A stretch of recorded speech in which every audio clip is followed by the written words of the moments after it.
నింబ అంటే వేప చెట్టు. వేప చెట్టుకి పూసినటువంటి పువ్వులు ప్రధానంగా ఆ పదార్థంలో ఉండాలి. ఆ వేప చెట్టుకి కొన్ని విశేషాలు ఉంటాయి.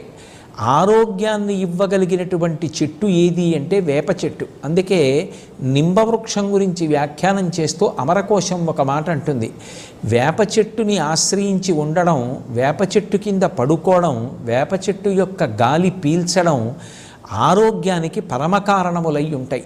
అంత గొప్పది వేప చెట్టు. అది పరదేవత యొక్క అనుగ్రహం. అటువంటి వేప చెట్టు ఈ చైత్రమాసం వచ్చేటప్పటికి వసంత ఋతువు వస్తోంది అనేటప్పటికీ పువ్వు పూస్తుంది.